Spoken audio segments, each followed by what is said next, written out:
Hi, I'm Burns Hargis, President of Oklahoma State University, and we're back for another edition of Inside OSU, and a really special one this time because we have Chris Wallace from Fox News Sunday here with us to actually address our executive management briefing, but it took a little time to sit down and talk with us. Chris, welcome. Pleasure to be here. You know, I'm used to interviewing presidents. Now the president is interviewing me. Yeah, so well, you're interviewing presidents a little loftier. Well, be gentle with me. Oh, yeah, you know that. Actually, of course, I'm sure, like everybody else, I was a big fan of your dad's. And thank you, sir. And it was fun to watch you then follow in his footsteps. And you really did that. I read a little bit about you. You have a quite distinguished academic background with a degree from Harvard and were accepted to Yale for law school. That's true, but I didn't go to Yale Law School. No. Was it Yale or law school? It was law school. I was about a week away from starting Yale Law School. I actually would have been in Hillary Clinton's class, so who knows, I could have been the president of the United States. But instead I decided I really didn't want to spend 3 years in school, and I went to work for the Boston Globe instead and spent 4 wonderful years there as a newspaper reporter, covered City Hall. Just on a little personal background, your dad was on the air for many, many years. I assume you grew up in New York? Well, first Chicago and then New York. And did you get to see much of him? Well, it's complicated. You've asked a simple question that's going to have a slightly complicated answer. My folks got divorced when I was about a year old. Interestingly enough, about when I was 9, my mother married another television person. I don't know, not that she was interested in TV particularly, a wonderful man named Bill Leonard who worked for CBS News. Bill Leonard ended up becoming the president of CBS News and in fact became my father's boss. So that was interesting. And I'm very good at keeping secrets because one of them would always tell me something and then they say, now you can't tell that to your other father. So I'm a vault. You tell me something, I'm not going to tell other people. I understand. So when did you first get into television? Well, as I say, after college, I went to work for newspapers for about 3-4 years at the Boston Globe. But you know, I don't know whether it was in my blood or what, but somebody offered me a job working for the local CBS station in Chicago, an associate of actually my stepfather's, and I decided it was something I needed to see whether I could do, and once I was there, I was on my way. You had the genes. Well, yeah. And you worked for at least, you've worked for 3 networks at least, haven't you? NBC, CBS, and now Fox. Yeah, you tell all this, it makes it sound like I can't keep a job. But yes, I worked local for CBS and then local for NBC. I never worked for CBS nationally for obvious reasons, because I just thought there would be a cloud, it would appear to be nepotism. So I went to work for NBC in Washington, spent about 11 years there. The highlight was I got to cover Ronald Reagan as the chief White House correspondent for NBC for 6 years. Had a wonderful forced education, went all over the world with Reagan, all the Reagan-Gorbachev summits to Tiananmen Square in 1984 when he met Deng Xiaoping. Then I went to ABC in 1989 and worked for about 13 years there, primarily on a primetime magazine show called Primetime with Sam Donaldson, and Diane Sawyer was the main substitute host on Nightline.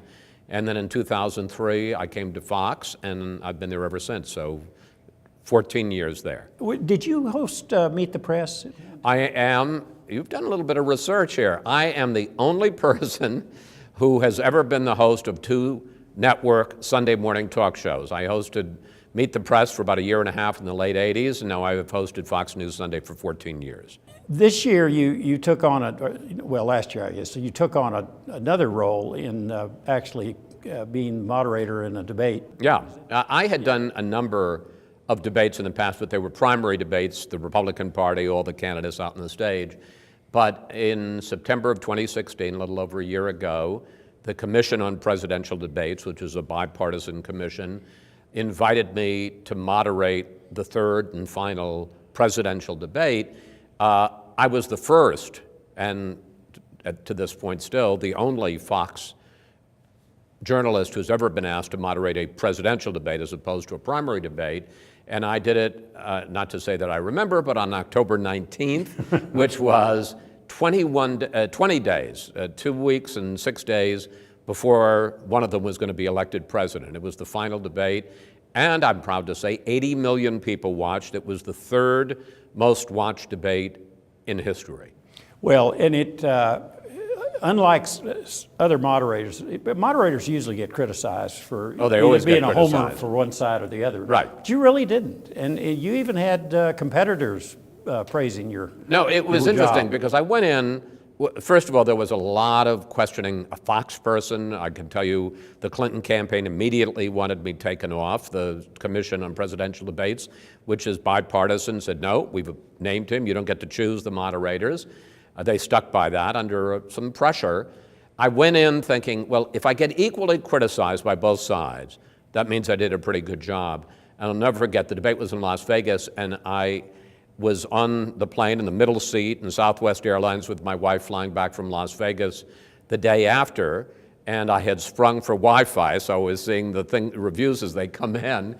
And I turned to Lorraine as we were over Kansas, and I said, honey, something's happened I hadn't prepared for. She said, what's that? I said, I got praised by both sides. I mean, Oprah Winfrey said what a good job I did, and a variety of other people. What do you attribute that to? How do you prepare for something like that? Well, here's the thing.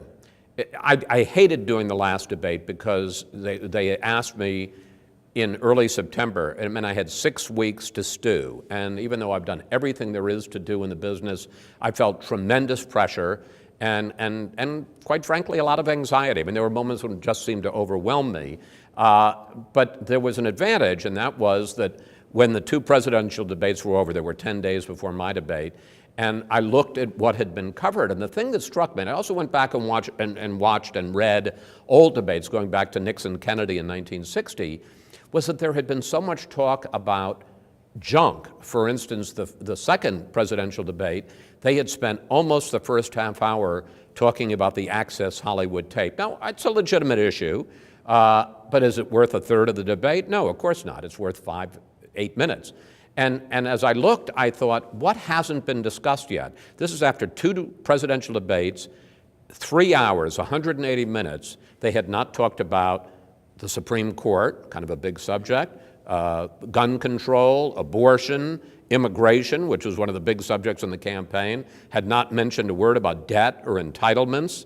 And so I resolved I was going to go back, be old-fashioned, and do a highbrow debate. That was how I was going to distinguish myself about real issues that would affect people's lives and the kind of thing that a president has to decide. And apparently, people loved it. By then, that late, Trump, the conventional wisdom was that he was history. And what did you sense that at that time? I even read that he thought he was history. Well, I certainly, history may be a little bit strong, but certainly that he was a decided underdog, and which I think persisted through the whole campaign right up into and including Election Day.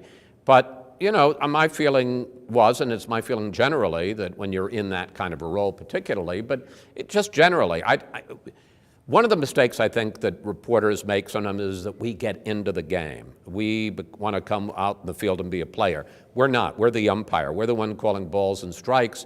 My feeling was these are two candidates. In 20 days, one of them is going to be the next president.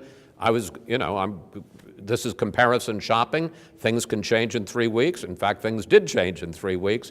Just do your job, ask questions, be equally fair, equally tough on both sides, and you'll have done what you're supposed to do. So now the $64,000 question that Hillary tried to answer in her book, what happened? I think it basically, my view of this is, and in terms of polling, in terms of exit polls, you have to have a model, your sense of who's going to vote and what numbers.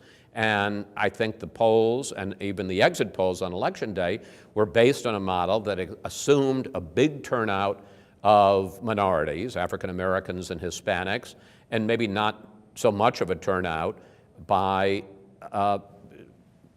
you'd call the Trump base, white, working class, people from rural areas, people from Rust Belt areas.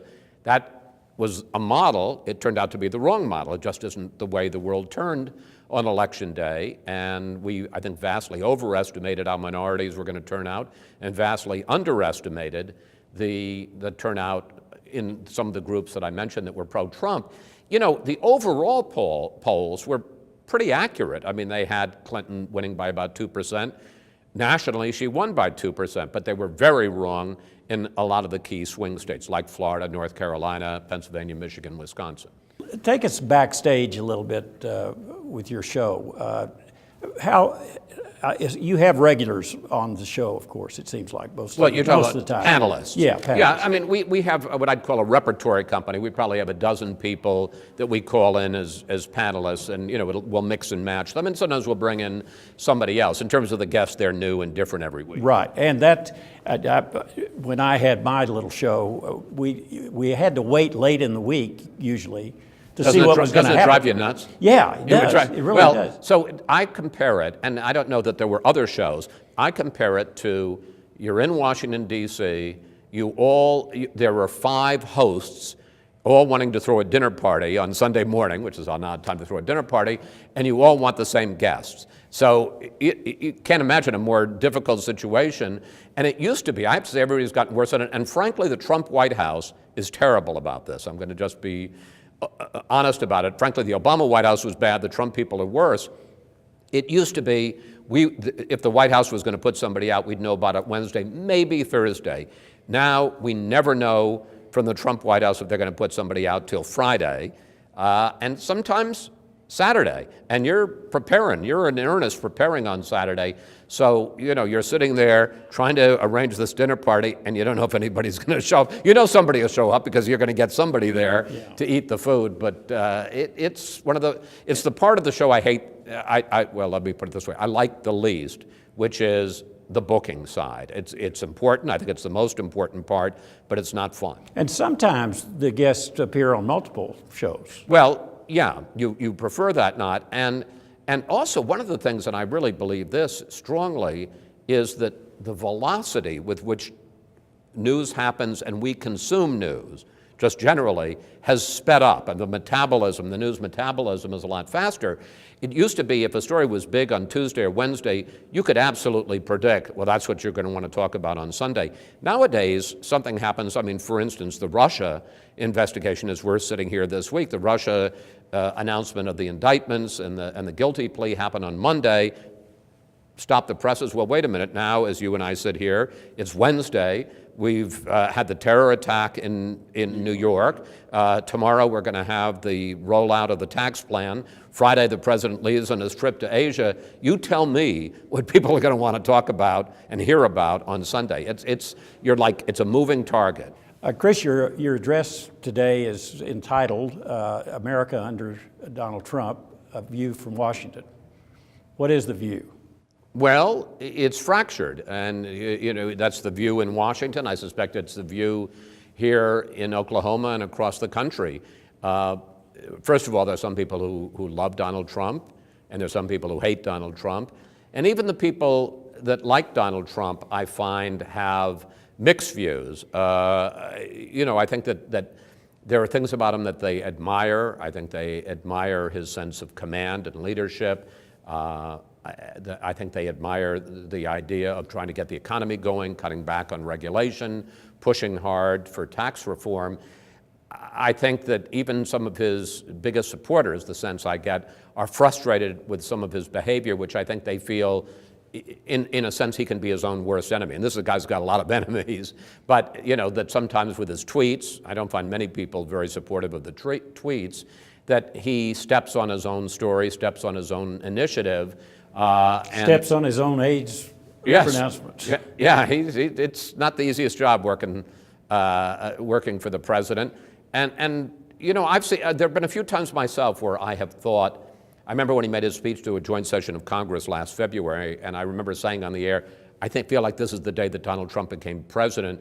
And then a few days later, he put out the tweet that said that President Obama had wiretapped him, and the White House has been absolutely no proof of that. I just think sometimes he gets in his own way, and if he were a little bit more disciplined, then the good things about him could just sail through easily. Yeah. Well, in the tweets that come out, that's got to be hard on your show, because you could have it all planned even up to Sunday morning when he tweets.